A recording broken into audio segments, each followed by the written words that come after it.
يعني 22 يوم بالتمام والكمال. يعني انقطاع كان لأسباب صحية، كنت كاتب في المنتدى ان في شوية مشاكل وبتاع، ودخلنا وعملنا عمليات وكده، بس الحمد لله الحمد لله الحمد لله المواضيع كانت بسيطة فضل ربنا ثم دعوات الناس. طبعا انا عايز اشكر كل الناس اللي بعتت تسأل على سبب الغياب، كنتش عارف ارد على حد الفترة الأخرانية دي كلها، كان التواصل على الواتساب بس في الستور. فالحمد لله على التجربة اللي الواحد مر بيها، والحمد لله على كل حاجة بتحصل في حياة الواحد سواء حلوة أو وحشة.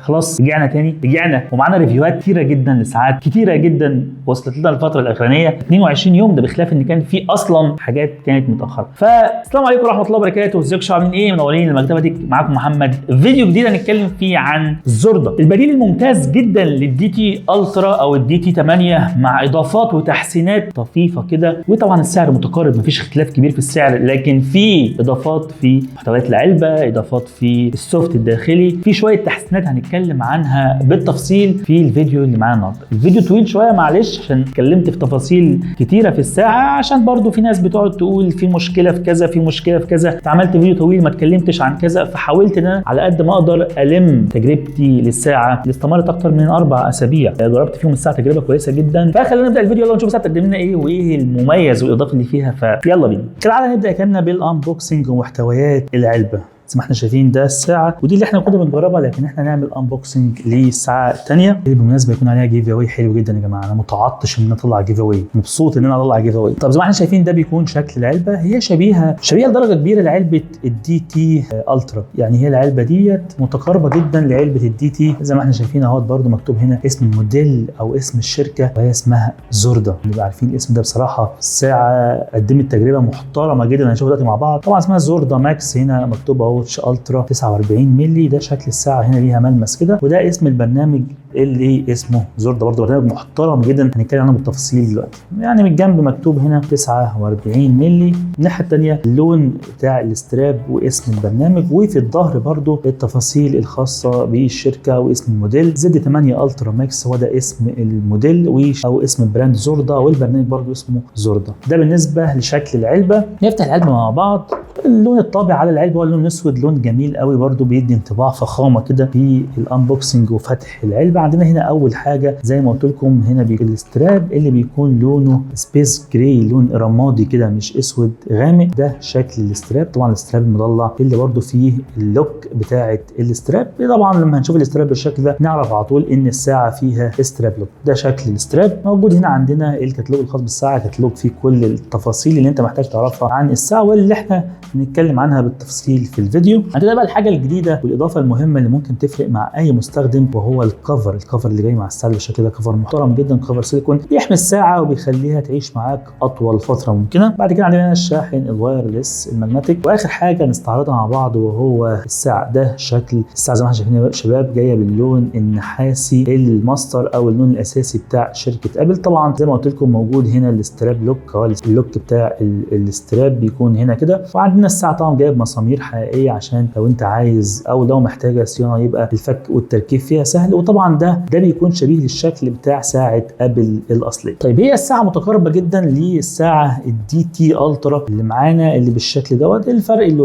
الفرق الملحوظ ما بين الاثنين ان هنا مفيش المسامير بتاعه الفتح، وكمان عندنا هنلاقي فرق ملحوظ في الوانها هنستعرضه مع بعض دلوقتي. الحاجات المهمه اللي نتكلم عنها قبل ما نخش في المواصفات التقنيه، ان الساعه بتقبل الاسترابات اللي بيكون فيها معدن من هنا، وبتقبل الاستراب بشكل كويس، مفيش اي مشكله في نقطه الاسترابات زي ما احنا شايفين كده، وبتقفل على الاستراب بشكل كويس. الاسترابات ما تتحركش من الساعه، من الحاجات المهمه جدا في الساعه. نخش على المواصفات التقنيه والسوفت وير ونستعرض بقى الاضافه او المميزات الموجوده في الساعه. فيلا بينا. نظرا بالقرب الشديد والكبير ما بين الدي تي وما بين الزد 8 بقى تلاقوني كتير بقارن ما بين الاثنين في بعض الملاحظات اللي انا شايفها على الساعه. طيب زي ما قلت لكم من شويه، من اول وهله كده الاختلاف اللي ما بين الظهر، ان الزد 8 بيكون فيها مسامير والدي تي ما فيش فيها مسامير. لكن الملاحظه الثانيه ان الاستراب لوك بتاع الدي تي بيكون جاي من البلاستيك، الزرار ده بلاستيك، لكن اللي جاي مع الزد 8 الاستراب لوك ده معدن، ملوش علاقه بالبادي، هو ليه، هو قطعه منفصله عن الظهر وهي من المعدن. تفرق بقى لما نقعد نقفل ونفتح كتير الدنيا من جوه هنا معدن، لكن في الدي تي 8 الدنيا من جوه هنا بلاستيك. اختلافات برضو اللي حابب اتكلم معاكم عليها. هي الملاحظات اللي ساعات لما باجي اجربها بلاقيها شغاله مع الساعه، وهي ان هي بتشحن على اي شاحن وايرلس. زي ما انت شايف بتقوم رايحه جايه بتشحن على اي شاحن وايرلس، وزي ما احنا شايفين اهو الشحن شغال. مش كل مره بيظبط، لكن اوقات كتير بلاقيها بتشحن والشحن شغال بشكل كويس جدا. التشابه الكبير ما بين الساعتين بيكون في الحجم الاصلي بتاع ساعه ابل، وهو المقاس 49. زي ما احنا شايفين الساعتين هيكون مقاسهم 49 بناء على اهو قياس الجهاز 49. زي ما احنا شايفين اهو حجم الساعه 49.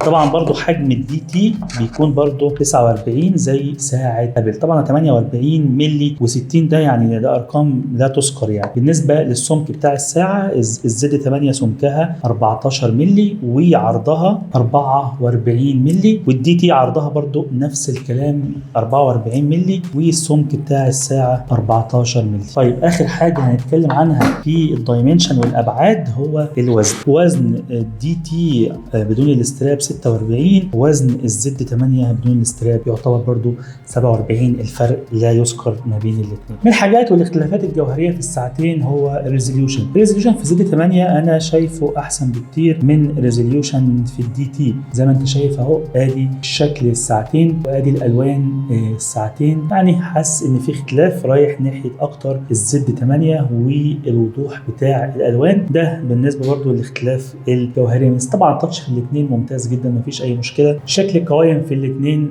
مفيش فيهم اختلاف كبير، لكن هو الملاحظه الكبيره اللي كانت عندي هو الوان الشاشه اوضح بشكل ملحوظ في الزد 8.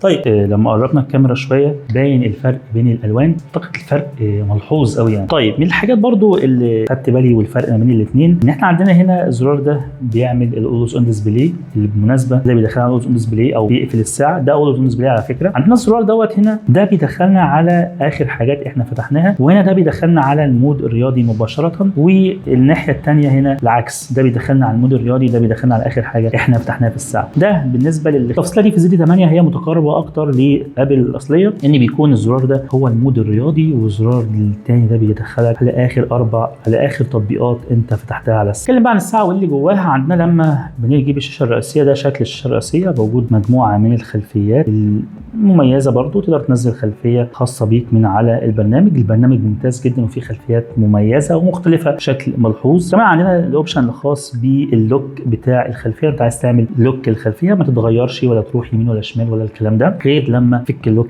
بنفسك. طبعا ده لما نصايب من فوق لتحت كده بنخش على الشورت منيو. في اول حاجه هنا الاباوت مكتوب فيه اسم الساعه زوردا والسيريال نمبر بتاع الساعه. بعد كده عندنا هنا علي باي، وبعد كده عندنا هنا اوبشن خاص بالكشاف زي ما انت شايف ده شكل الكشاف. بعد كده عندك هنا الجوجل اسيست او سيري. هنا عندنا التحكم في البرايتنس او الاضاءه. بعد كده عندنا هنا الويزر او تزامن الطقس، بيجي لنا هنا اهو درجه الحراره الصغرى والعظمى. بعد كده عندنا الكيو ار الخاص بالسوشيال ميديا، انت بتضيف كيو ار من على البرنامج للساعه، فاي برنامج عندك في السوشيال ميديا حد بيسكان الكيو ار دي بيقدر يوصل ليها بشكل سريع. هنا عندنا تزامن الارقام، هنشوفها دلوقتي لما نوصل الساعه بالموبايل. عندنا هنا السيتنج اللي فيه كل التفاصيل اللي هنعرفها برضه لما نخش على السيتنج. بعد كده عندنا هنا بقى الشاشه الثانيه اللي اول حاجه فيها وضع عدم الازعاج، وبعد كده عندنا هنا اوبشن البحث عن الموبايل بيضرب رنة الموبايل. عندنا هنا بعد كده المنبه، نقدر نضيف اوقات المنبه مختلفه. بعد كده عندنا هنا سجلات الجي بي اس، لما بتلعب لعبه او بتعمل اي مود رياضي بتجري، بتقدر تسجل الخريطه اللي انت لعبت فيها على الموبايل وبعد كده تنقلها على الساعه. مش مهم قوي لكن هو موجود في الساعه. بعد كده عندنا لو عايزين نعمل باسورد، بعد كده لو عايزين نعمل وضع توفير الطاقه، بعد كده لو عايزين نعمل رقم SOS رقم الطوارئ، لو نضيف مثلا 858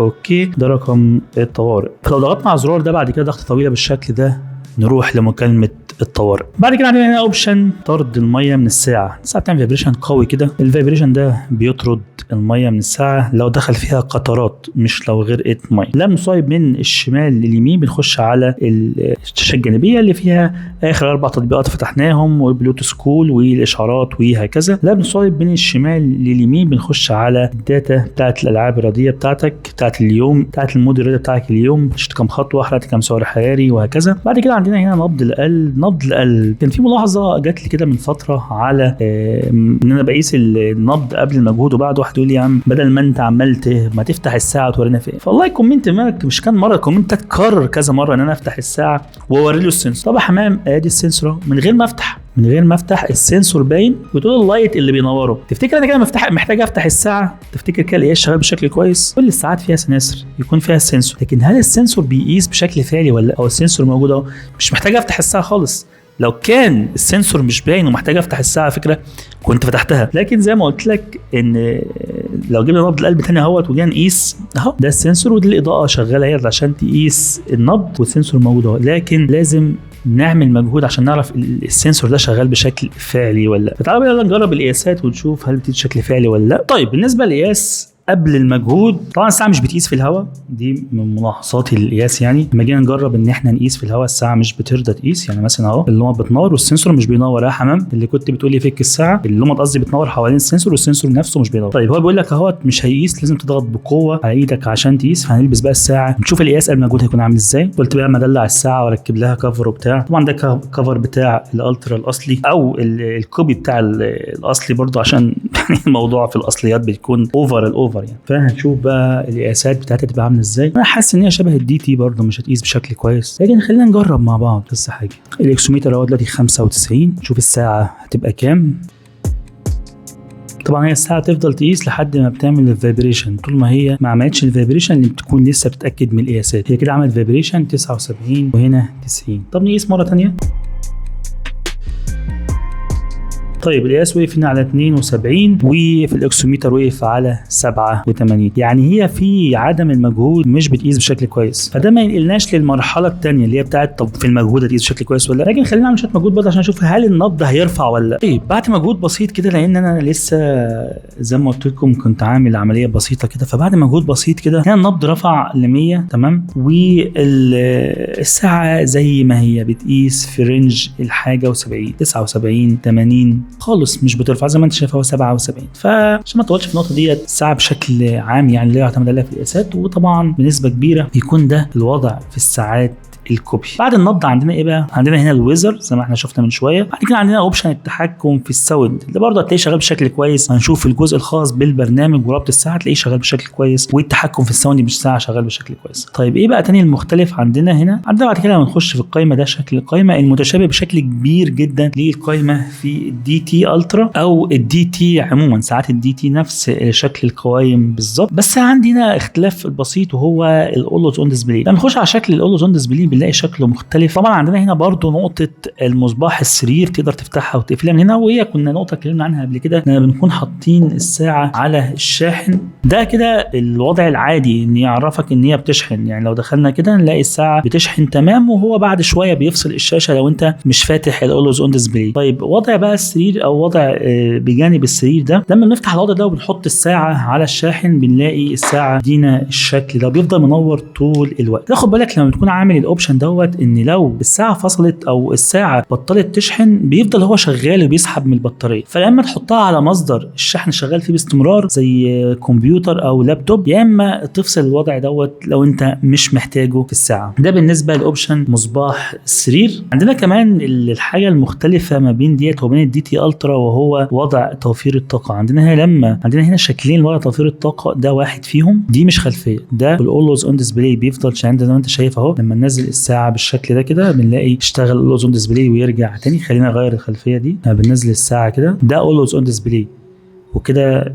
طبعا الويك اب في الساعه شغال بشكل محترف. يعني الويك اب مجرد ما بننزل الساعه بيقفل يطلع الساعه بتنور بشكل سريع جدا. طبعا عندنا ايه الشكل الثاني؟ الشكل الثاني برضو شكل ظريف قوي وهيبسط ناس كتيره، وهو الشكل ده اولوز اون ديسبلاي برضو في الساعه شغال باستمرار، مش شغال بوقت محدد، شغال باستمرار تقدر تتحكم فيه زي ما انت عايز. هنعرف دلوقتي التفصيله دي برضو من السيتنج. هنا هو وقت ايقاف الشاشه عندك من اول 5 ثواني لحد 30 ثانيه، وفي عندك الاوبشن الزياده اللي هو دائما مشرق، تلاقي الساعه دايما منوره ما تفصلش معاك. ايه تاني موجود؟ طبعا عندنا الساعه لما بنيجي نبحث عن الساعه من على الموبايل بتعمل صوت. خلينا اسمعك برضو صوت الساعه لما بنبحث من على الموبايل على الساعه. يعني صوت وفايبريشن كده في نفس الوقت، تقدر ان انت تسمع الساعه. اوبشن من الاوبشنات اللي ايه برضو اتضافت في الساعات، لان معظم الساعات بتعمل فايبريشن. بس خلينا ناخد نظره سريعه كده على اللي موجود في القائمه ونقول الحاجات اللي فيها سريعا كده. جبنا شكل القائمه ديت عشان خاطر تبقى اسرع في ان احنا نسرد الحاجات اللي فيها. اول حاجه عندنا هنا الهاتف لو عايزين نعمل مكالمه، عندنا هنا الرسائل او الاشعارات، عندنا هنا جهات الاتصال اللي احنا عملنا لها مزامنه، طبعا ده هنعرفه لما نوصل الموبايل. بعد كده عندنا هنا سجل المكالمات لو احنا عاملين مكالمه من الساعه. دي البيانات اليوميه بتاعتنا، مشينا كام خطوه وحرقنا كام سعر حراري والحاجات اللي احنا قلناها بره. مود الرياضي للالعاب الرياضيه اللي احنا نقدر نلعبها واحنا لابسين الساعه، مجموعه كبيره من الالعاب الرياضيه اللي نقدر نلعبها واحنا لابسين الساعه. عندنا معدل ضربات القلب ومخطط كهربه القلب وضغط الدم، كلنا شفنا من الحاجات اللي لا يعتمد عليها في الساعه اللي معانا. لان NFC لو انت عايز تضيف NFC من على الموبايل وتحطه في الساعه تقدر تضيفه من هنا، بس طبعا بتشتغل من البرنامج. التحكم في الساوند من الساعه، هنا قياس معدل النوم، هنا المؤقت او ايقاف الستوب ووتش. بعد كده عندك هنا الطقس اللي احنا شفناه من شويه، رمز الاستجابه الخاصه بالQR اللي انت ممكن تضيفها من على البرنامج، مسار حركه GPS زي ما قلت لكم قبل كده. طيب عندنا بعد كده هنا التحكم في الوقت، عندنا بعد كده مساعد الصوت اللي هو جوجل اسيست او سيري. بعد كده عندنا المنبه، والمنبه موجود منه كذا وقت تقدر تضيفه للساعه. المصباح اليدوي، الدفع من خلال علي باي، الاتصال اللي هو الSOS، والSOS شغال بشكل كويس جدا من خلال انك تضغط ضغط طويل على الزرار ده بيقوم عامل على طول مكالمه الطوارئ لو انت محدد رقم طوارئ. بعد كده عندنا الاله الحاسبه، بعد كده عندنا البحث عن الموبايل، بعد كده عندنا تدريب التنفس اللي هو بتاخد شهيق وزفير مع حركه الدايره عشان تحد من التوتر. اوبشن المدلك، هنا مساعد المراه. بعد كده عندنا هنا نمط القائمه، تغيير نمط القائمه، في 4 انماط للقائمه. العد التنازلي، بعد كده في لعبتين تقدر تلعبهم وانت لابس الساعه، تقعد ترتب بالشكل ده كده، تقعد تعمل كده بالشكل دوت عشان خاطر ترتب الصوره. بعد كده عندنا هنا الضغط الجوي، بيجيب لك هنا بيعرفك الضغط الجوي كام دلوقتي. واخر حاجه عندنا الاعدادات اللي هي فيها الحاجات الاضافيه. اول حاجه في الاعدادات موجود اللغه، بعد كده تغيير الخلفيه، التحكم في الشاشه، تفتح اوبشن مصباح السرير، تفتح اوبشن الاولوز اون ديسبلاي من هنا، واخر حاجه وقت اضاءه الشاشه من 5 ثواني لحد الساعه دايما منور. بعد كده عندنا هنا شده الاهتزاز، في 3 مستويات للاهتزازات، وضع توفير الطاقه بتفتحه وتقفله من هنا. بعد كده عندك اعدادات نغمه الرنين، تقدر تغير نغمه الساعه، في كده صوت للنغمه تقدر تغير ما بينهم،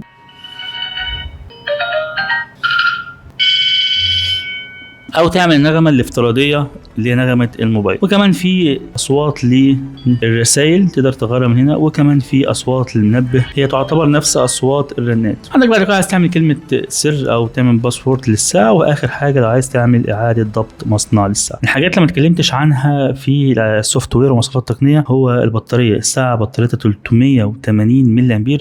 استخدام بالساعه للبطاريه استخدام مثالي كويس جدا. لو انت موصلها بالسوفت تقعد معاك من 3 ل 4 ايام، لو موصلها مكالمات تقعد معاك يوم ونص يومين، لو لابسها ستاند باي فهتقعد معاك مينيمم من 5 ل 7 ايام. ستاند باي ممكن تقعد معاك حوالي 20 يوم لو انت حاططها على المكتب بالشكل ده كده ومش بتستخدمها. ده بالنسبه لاهم المواصفات التقنيه والسوفت وير الداخلي بتاع الساعه. تعال نخش على البرنامج بقى ونتكلم عن البرنامج الجديد اللي اول مره نتكلم عنه، هو برنامج الزوردة. يلا بينا. البرنامج الخاص بالساعة، بحب جدا لما نيجي نخش على برنامج جديد عشان بيكون فيه شوية تفاصيل جديدة ويكون فيه شوية تحديثات. فالنهارده معانا البرنامج الزوردة. زي ما انت شايف ده البرنامج الخاص بالساعة الزد 8. البرنامج شبيه بشكل كبير جدا برضو لبرنامج الوير برو الخاص بساعات الDT، لكن مع شوية تفاصيل ممتازة قوي قوي. نفتح البرنامج من بعض بالشكل ده كده، وده شكل البرنامج. عندنا هنا الداتا بتاعت الصحة بتاعتنا، عندنا هنا لو عايزين نلعب رياضة واحنا لابسين الساعه، وبعد كده عندنا الاوبشن الخاص بربط الساعه بالموبايل. نبدا ان احنا نعمل اضافه جهاز. لو انت عندك ساعات كتيره كده وفي اجهزه كتيره ظاهره حواليك، بتخش بس على الاباوت كده بتعرف اسم الساعه 16 3 BD اللي هي دي، وبنعمل الكونكشن. مجرد بتعمل الكونكشن هتلاقي على طول العلامه اللي فوق دي بقت لونها ازرق كده. خلاص تمام، الكونكشن تم. يبدا يعمل تزامن للداتا، وخلاص كده انت ربطت الساعه بالموبايل، وهتلاقي التايم ظبط 8 هو 57 الساعه 8:57. طب لو عايز تربطها مكالمات بتقوم داخل هنا، داخل على بلوت سكول، هو دلوقتي متصل. لو هي مقفوله بتقوم رايح جاي مشغلها بالشكل ده كده، وتعمل بحث من البلوتوث بتاع الموبايل. هتلاقي برضو اسمها في بيبسي الموبايل اسمها زوردا اوديو، وده الاسم اللي بتبقى تظهر لك بيه. وفي الحقيقه انت كده ربطت الساعه مكالمات وربطتها بالبرنامج. يعني ايه ربطتها مكالمات؟ ربطتها مكالمات يعني تقدر تعمل منها مكالمه، لكن لو ربطتها بالبرنامج بس ما تقدرش تعمل منها مكالمه. اهم الحاجات اللي موجوده في البرنامج عندنا هنا الخلفيات الاضافيه اللي موجوده في الساعه، مجموعه مميزه جدا من الخلفيات طبعا المجانيه بالكامل، اكتر اعتقد من 200 او 300 خلفيه هتهيس فيهم، تقعد كل يوم تنزل خلفيات فيهم حاجات جديده اول مره نشوفها، فيهم طبعا حاجات متكرره، لكن الصراحه لقيت خلفيات مميزه قوي قوي واشكال حلوه تقدر ان انت تتبسط بيها في تجربتك مع الساعه الزوردا. كل دي خلفيات يا شباب تقدر ان انت تحملها فور فري، ده البرنامج يعني الفور فري دي مش من عندي، البرنامج بيديك كل الخلفيات دي مجانيه عشان لو انت عايز تغير اي خلفيه زي ما تحب. طبعا الخلفيات فيهم خلفيات متشابهه كتير جدا من خلفيات ساعات الدي تي، وفي حاجات برضو مميزه لبرنامج الزوردا. ده معظم الخلفيات زي ما احنا شايفين اهو، تقدر ان انت تنزل اي حاجه فيهم زي ما انت